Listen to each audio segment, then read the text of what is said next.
आदरणीय कलेक्टर महोदय जी, भरतपुर में ये खुलासा पड़ता है, ये रास्ता खुलासे से नगला दीवान वाला बहुत ही खराब है और वर्षा ऋतु के मौसम में हमें कठिनाई होती है जाने में। आप देख सकते हो कि यहाँ पर घुटना घुटना पानी है। कल ही वर्षा पड़ी थी, इसलिए हमारे रास्ता बनवाने की कृपया करें, आपकी अति कृपा होगी। महोदय जी से निवेदन है कि ये रास्ता बनवाने की कृपा करें, आपकी अति कृपा होगी।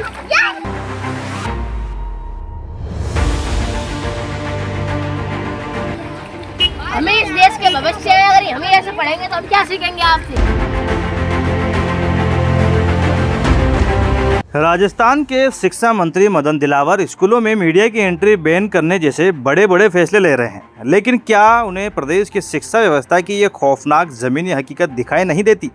भरतपुर जिले के रूपवास बयाना विधानसभा क्षेत्र के ग्राम नगला दीवान में छोटे छोटे स्कूली बच्चे हर रोज अपनी जान हथेली पर रखकर 3 फीट गहरे पानी से गुजरने को मजबूर है।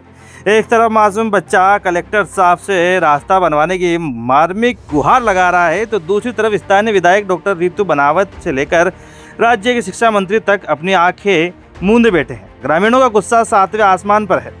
आइए आपको दिखाते हैं भरतपुर से आई इस प्रशासनिक और राजनीतिक नाकामी की पूरी रिपोर्ट। ये डराने वाली तस्वीर भरतपुर के ग्राम नगला दीवान से खुड़ासा जाने वाले मुख्य रास्ते की है। यहाँ बांध बारेठा का 2 से 3 फीट पानी भर गया है और पूरा रास्ता एक गहरे नाले में तब्दील हो चुका है।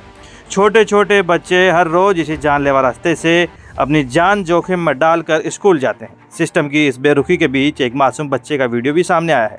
वीडियो में ये छोटा बच्चा भरतपुर कलेक्टर महोदय से मार्मिक गुहार लगा रहा है कि कलेक्टर साहब हमारे स्कूल का रास्ता बनवा दो, हम पानी में से होकर जाते हैं। ये वीडियो चीख चीख कर बता रहा है कि प्रशासन पूरी तरह से गहरी नींद में है। आदरणीय कलेक्टर महोदय जी, भरतपुर में ये खुलासा पड़ता है, ये रास्ता खुलासे से नगला दीवान वाला बहुत ही खराब है और वर्षा ऋतु के मौसम में हमें कठिनाई होती है जाने में। आप देख सकते हो कि यहाँ पर घुटना घुटना पानी है। कल ही वर्षा पड़ी थी, इसलिए हमारे रास्ता बनवाने की कृपया करें, आपकी अति कृपा होगी। ये रास्ता बनवाने की कृपा करें, आपकी अति कृपा होगी।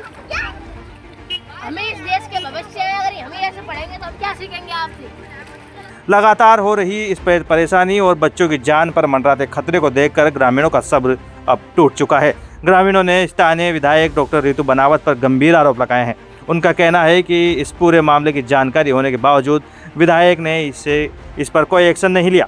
लोग अधिकारियों के दफ्तर के चक्कर काट काट कर थक चुके हैं। अब नगला दीवान के आक्रोशित ग्रामीणों ने आर पार की चेतावनी दे दी है कि अगर स्कूल जाते वक्त इस गहरे पानी में बच्चों के साथ कोई भी अनहोनी होती है तो इसकी पूरी जिम्मेदारी सीधे तौर पर भरतपुर कलेक्टर और स्थानीय प्रशासन की होगी। इस पूरी घटना ने राजस्थान के शिक्षा विभाग और शिक्षा मंत्री मदन दिलावर पर भी कड़े सवाल खड़े कर दिए हैं। एक तरफ मंत्री जी स्कूलों में सुधार और बच्चों की निजता के नाम पर नए नए फरमान जारी कर रहे हैं, लेकिन दूसरी तरफ उन्हीं के नौनिहाल स्कूल पहुंचने के लिए मौत से लड़ रहे हैं।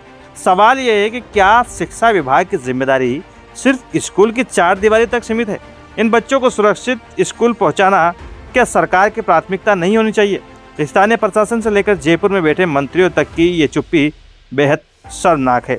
तो ये थी भरतपुर के नगला दीवान से आई सिस्टम की उस नाकामी की रिपोर्ट जो मासूम बच्चों की ज़िंदगी से सीधा खिलवाड़ कर रही है। जब एक छोटा बच्चा कैमरे के सामने आकर कलेक्टर से रास्ता मांग रहा हो तो यह स्थानीय विधायक रीतू बनावत से लेकर शिक्षा मंत्री मदन दिलावर तक के लिए एक आईना है। चुनाव के समय बड़े बड़े वादे करने वाले जनप्रतिनिधि आज इन बच्चों की तकलीफ पर मौन क्यों हैं? एक जागरूक नागरिक होने के तौर पर इस पूरी लापरवाही पे आपकी अपनी क्या राय है? अपनी बेबाक राय हमें कमेंट बॉक्स में जरूर बताइएगा। इस मासूम की आवाज़ को सत्ता के गलियारों तक पहुंचाने के लिए वीडियो को शेयर करें और रॉयल पत्रिका को सब्सक्राइब करना ना भूलें। धन्यवाद।